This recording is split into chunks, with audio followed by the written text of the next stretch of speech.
Ankit Shah. I've been working here in the US as associate director here at Accenture.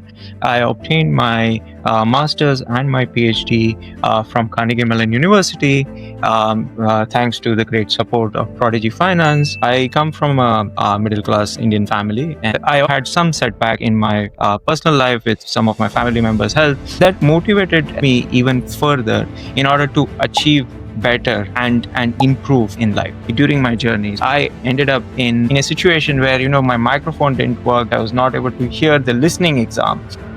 I got a score of like 8 on 30, which is completely absurd, and it was very I would say demotivating for me. But what motivates you is the end goal. When you get a series of no's, I realized that I needed to do something different. My first time within the US, you do need to get used to some of the different norms and culture and respect that while you respect your own culture. Never give up. I think that's a very important thing in life. If I can do it, anybody else can do it. Hello and welcome to the International Student Podcast by Prodigy Finance. We have a special guest join us today. We have Ankit Shah. Ankit Shah is a PhD graduate from Carnegie Mellon University, and he's here to share his study abroad journey. Welcome to the show, Ankit. Thank you. I'm very excited to be here. Thank you for the warm introduction, Cindy. It's great to be part of the show, and I'm very excited to share my story and my journey with how I have progressed since the time I moved from India. Ankit, tell us a little bit about yourself. I've been working here in the US as an associate director here at Accenture, and prior to that, I obtained my master's and my PhD from Carnegie Mellon University, thanks to the great support of Prodigy Finance that enabled me to come from India to the US, and it has been a great journey so far. I enjoy what I do for a living, and I'm excited to see what doors open up moving forward. And thanks to all the doors that Prodigy Finance had opened up back in the day when I needed to move from India to the US. Amazing. We are so thrilled to have been part of your study abroad journey. But more importantly, we're so excited to hear about that journey. It's been a long time since we've touched base. I know you are part of the Prodigy Finance community and you help with sharing your experience with other international students, particularly those looking to explore studying abroad. But this is the first time we have you on the podcast show, and we haven't really actually chatted about what you have done since graduation. But before we do that, Ankit, I want to get to know you a little bit more. Tell us, would you rather choose coffee or tea? So I actually like to drink both coffee and tea. So it depends on the time of the day. I do tend to start my day with a cup of coffee, and somewhere down the line of the day, I tend to like to drink Indian style masala chai. I make pretty good masala chais. I would love to try your masala chai. Right. What's the first app that you open in the morning? Yeah, so like most people, I do need alarm in order to wake up. And I do have several series of alarms in order for me to wake up. So the first thing that I open and the app that I open and look into is WhatsApp. So that's the primary mode in which we communicate. So yeah, I the first app I open in the day is WhatsApp. Same. Your Instagram bio says Ankit is a tech geek who loves to travel the world. What has been your favorite country to travel to so far? So I've traveled to a lot of countries. What I've found is that across all the different countries that I've been to, most of the places I've had fantastic experiences, and everyone has been so welcoming. And it's only your imagination that kind of tends to hold you back. What I feel is that my favorite experiences have been within the US, plus also some areas, countries that I visited, like Ireland and UK, where I went primarily the purpose was to travel and explore. So when you don't have anything to worry about, basically you tend to enjoy quite a lot more, is how I feel. And those were some of the key countries where I have gotten to know those areas quite a lot better. And in Ireland, we basically had an entire trip all the way across the entire border of Ireland, and we had like a 6 day tour with a large group of friends, and that was a pretty memorable and a great experience, since we went to pretty much all the different iconic places that TripAdvisor asks you to go to. So I love going from different places and different parts of the cities, and it has been a good experience overall. Let's get into some questions about your study abroad journey. So, you've completed your master's and your PhD. What inspired you to study abroad in the first place? Sure. I always wanted to do something really positive and impactful in my life. So during that period, I joined my bachelor's in electronics and communication. I had a great experience from one of the top universities within the country in India, NITK Surathkal. And after that point in time, it was a experience that I had some setback in my personal life with some of my family members' health, and that drove me even further in order to achieve better and improve further in life. Instead of applying right out of my bachelor's, given all the interest that I had within to explore the field, I stayed in India for a couple of years, worked at a semiconductor IP company called ARM. It was a highly impactful role as a system design engineer and verification engineer. So during that period, what I found is that the semiconductor IP would end up in some kind of a bottleneck in terms of how the technology is going to grow. And that motivated me in order to explore and venture out in other directions, such as keeping up to date with what machine learning is, what artificial intelligence is. Back in the day, in the towards the end of my bachelor's program, I got into this NITK winter school, which was a research focused program run by Professor Bhiksha Raj and Professor Rita Singh, who came to NITK Surathkal along with some of our other professors in order to conduct that program where they select the top 50 to top 30 candidates out of the country from various different schools, and they run that. So that was my first ever uh, break, I would say, in Were terms you of getting. selected I as was one of the selected students? I Okay. was selected as one of the students, and it was a great experience for me to understand what caliber of other students come along during that period. I have met a lot of great folks in the NITK Winter School, and I've still been in touch with them. And that experience allowed me in order to understand what research is and what high caliber folks do in that space. To be honest, at that point in time, I was not that great in terms of understanding all the research aspects. Even I got introduced to machine learning at that point in time. But the drive that I saw in that period changed me quite drastically and motivated me further to continue learning what machine learning is, what artificial intelligence is, how that's going to change the world.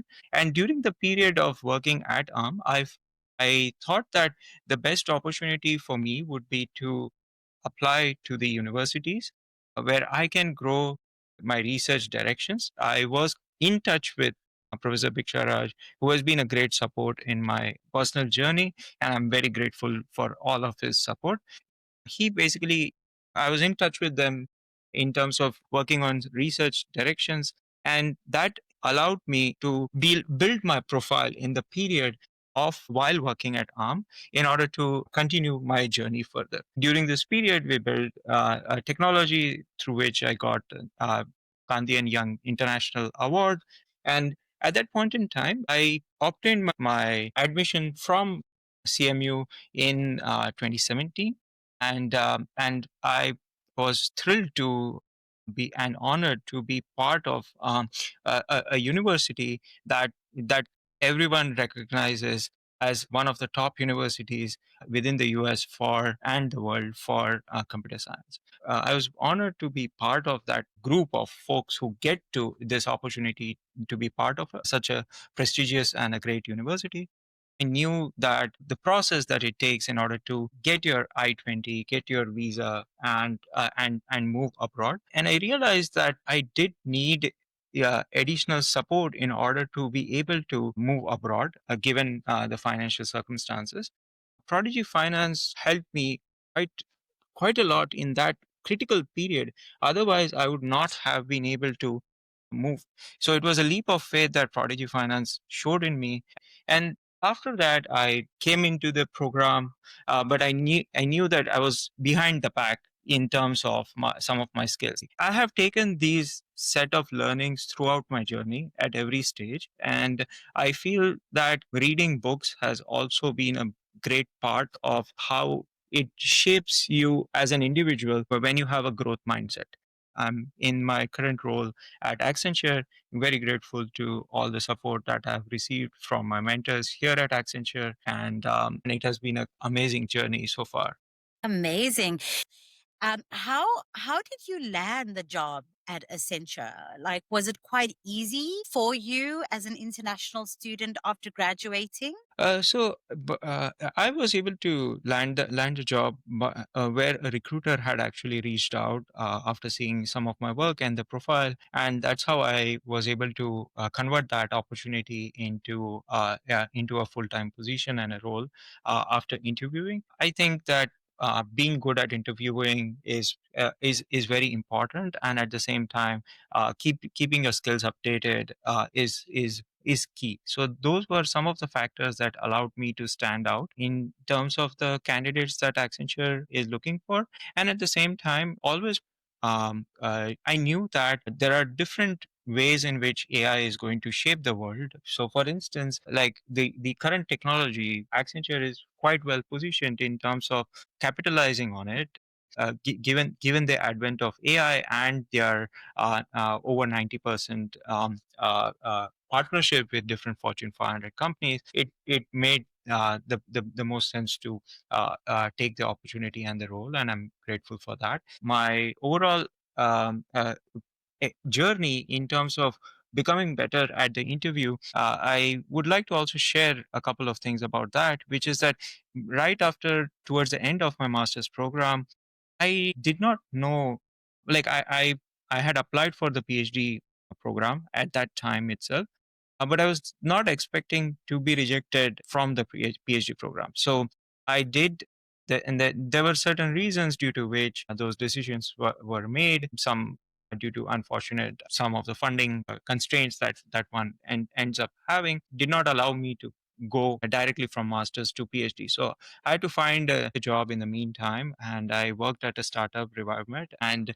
at that point in time, I had practiced quite a lot in terms of interviewing and doing different lead code and different upgrading my skill set for becoming a better interviewer and an interviewee. So I think that is an important skill to keep in mind when looking for a job. Of course, at the end of the day, you do need to shine in terms of how you have taken your career and what you say you are going to be able to do. Wow. Thank you, Ankit.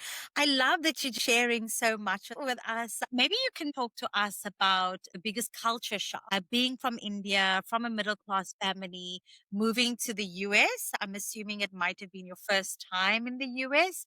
What was that like? Yes, definitely, it was my first time within the US. My overall experience has been very positive within the US. You do need to get used to some of the different norms and culture, and acknowledge and respect that. Right, it's very important to respect other people's culture while you respect your own culture. And I think that that level of understanding has helped me be able to create deep, meaningful friendships and relationships within the US with a lot of my mentors, and a lot of my friend support. And that has helped me quite a lot in order to understand not just from your own perspective, but from others' perspective as well. The other thing that I found to be very helpful in adapting is, yeah, like, so it's natural, like when you are from a middle class family trying to come to the US, you always want to make like comparisons in terms of, "Oh, this costs this much, why does this cost that. It's natural. It's up to the individual, I feel, as to how well you are able to accustom yourself within the new environment, and how well you mold yourself to respect that new environment that you are going in. And as long as we all take that as the attitude going forward, I think we could all learn and cherish from each other's experience, and that has been a great way for me to understand different cultures and learn from them at the same time. Ankit, it's evident that you are a very intelligent man and you've had a lot of opportunity in your life. You've also given us some incredible advice already, like read books, constantly upskill yourself, practice interviewing, and respect of yourself and also respect of other cultures. Do you have any other advice, maybe for someone who is also from India, who's also from a middle class family, and they are looking to study their masters abroad? What advice do you have for those listeners today? Yes. So one advice that I have is never give up. I think that's a very important thing in life. And just to share a couple of things during my journey. So in order for me to be eligible to apply for the universities, you need to have good scores for GRE and the TOEFL, which assesses your English language speaking skills. Now, what happened is that at that point in time, ETS, which is a company that manages and administers these scores, they were going through some software update at that point in time, where they were doing some upgrades to their software stack. And that in the exam for the TOEFL, a couple of times I ended up in a situation where, my microphone didn't work, due to which I was not able to hear the listening exam. And like TOEFL has like four different parts to it, and I got a score of like 8 on 30, which is completely absurd. And it was very, I would say, demotivating for me, because like I Oh, studied really well. I knew I wanted to get through this. I wanted to complete it. But you can only deal with what you have been handled in life, in the sense that you can only control what you can control. What's out of your control, you cannot do anything about it. So you got to do the best with what's in your control. And at that point in time, I could have given up, right? I was like, why is this happening with me? What can I do? But what motivates you is the end goal. So it's important for you to recognize that, okay, this didn't work. Let's give the test again. The next time I got a score of 110, which is a pretty respectful score out of 120. It's moments like these, right? Like, you always tend to feel that maybe I want to give up. This is hard. This is challenging. Moving away from your family is also hard. It's challenging. For yeah. me, it's challenging as well. I lost a couple of loved ones during this journey, in the process. And it's hard. It's very difficult to take this journey. But at the end of the day, it's about the journey and what you want to become in life, right? And that should drive you enough to take the right steps in order to continuously move forward. So my biggest advice is going to be to never give up. Make sure that you represent the best version of yourself. It could be easy for a few people in terms of some of the things that they have, but at the end of the day, we always tend to see that the grass is greener on the other side, but you never know what other people are also going through, right? So it's important to recognize that and continue on your journey forward. And I personally believe that if I can do it, anybody else can do it. If you take it with that perspective, the series of steps and the sequence of events that one takes into consideration are quite different. So you then tend to seek out mentors. You are willing in order to understand what the different cultures are going to be, how to move from point A to point B, what steps you need to take.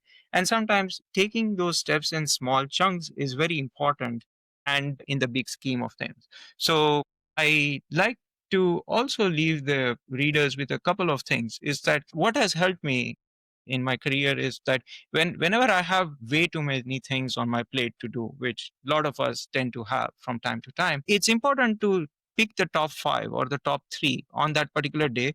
Make sure that those 3 things are done, because when you get the most key important things out of the way, you tend to not make them urgent. So you tend to solve things that are important when they need to get solved, so that they don't become urgent. If something is urgent and important, which means that you have not prioritized properly, but you still need to get them completed. If something is not urgent and not important, then you can leave it for a later point in time. Yeah. Taking some of these things into consideration has helped me quite a lot in terms of how I make my decisions. Thank you so much, Ankit, for that beautiful words of encouragement and advice. Thank you. Thanks a lot. It's been an honor and a privilege to be here. I am very grateful and thankful to the entire team at Prodigy Finance. You guys are great.